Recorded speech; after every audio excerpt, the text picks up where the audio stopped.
From the creators of Glee and American Horror Story comes a crossover between Glee and American Horror Story.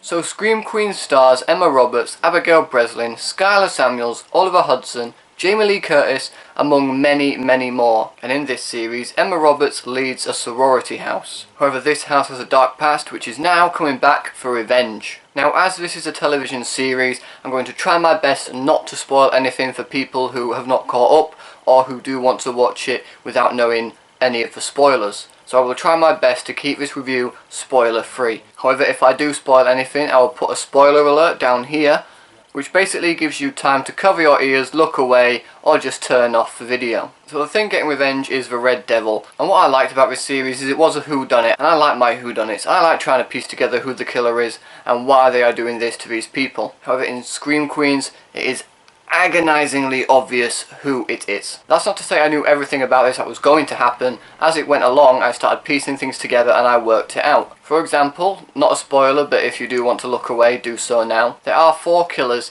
in the series, unlike what I thought at the start, where there'd just be 2. So it did surprise me there. However, when they started to show that it was more than 2 killers, I started to piece together who it was, and I actually got it right. I predicted who every killer was. And you shouldn't be able to do that with whodunits. Murder mystery type movies are continuously supposed to keep you guessing and surprised. You should not be able to work out who the killer is just a few episodes in. And with this being a horror comedy type show, it does follow all the horror cliches. And being a huge horror fan, there are loads of really good horror movie references in this series. However, they are very, very obvious. You can point them out straight away. It's almost as if they're just throwing the reference in your face, and I didn't really like that. Considering these are the same guys that did American Horror Story, which have nice subtle hints and references to other horror movies and TV shows. I don't understand why in this series they decided to make it so obvious and in your face. That's not to say the references aren't good. I liked most of the references that they had in this series. I just wish that they'd have kept them more subtle. The comedy in this series works as well at times. Some of the jokes are a bit obvious and they're not funny, but some of them did work well. There were a few moments where I did have a laugh. However, I feel the reason that it didn't work the most is because of the acting. Now, I like a lot of the actors in this series. They've all impressed me in certain other projects. However, in this series, the acting is so over the top, it is just painful to watch. And that could be the reason a lot of the humour failed in this series. For example, spoiler alert maybe, if you don't want to hear this, look away now. Ariana Grande is the first victim in this series, and her death is absolutely ridiculous. It wasn't funny,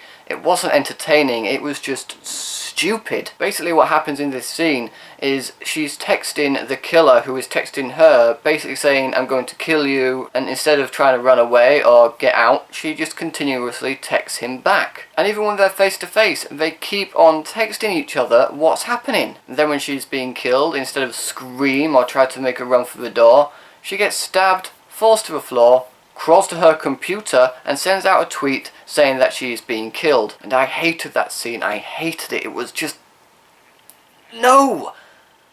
That's not to say I didn't like the whole series. Some of it was quite enjoyable. But for the most part, the overacting and the obvious humour, it just didn't work for me. Going back to their previous projects, Ryan Murphy and Brad Falchuk created Glee. Now, I wasn't a huge fan of Glee. Again, it was very cheesy and very over the top, like Scream Queens is. However, they also created American Horror Story, a series that I really, really enjoy watching, with great acting and a great story for each season. I even own all 4 seasons of American Horror Story on Blu-ray, and I will be reviewing American Horror Story Hotel for you guys as soon as I can. But what they've done with this series is they've basically combined Glee and American Horror Story to this, and it just comes off too cheesy, too over the top, and I wasn't a huge fan of it. In a series, every episode is supposed to end making you want more, and that just didn't happen with this series. Every time an episode ended and the next one came on, I'll just look at it thinking,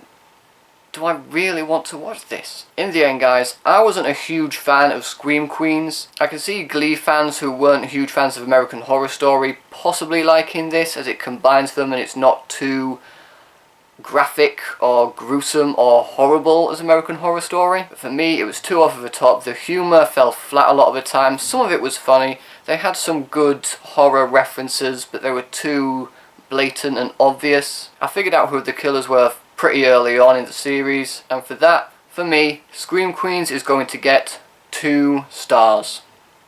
At first I was quite excited to see this series due to it being from the creators of Glee and American Horror Story, but Scream Queens for me was a little bit disappointing. Anyway guys, that's my review of Scream Queens Season 1. Let me know what you thought of the series in the comment section below. Thanks ever so much for watching. If you like this video, please give it a thumbs up. Share the video with your friends, it'll help my channel out a lot. Subscribe to my channel for more videos like this. Thanks ever so much for watching, and I'll see you in the next one.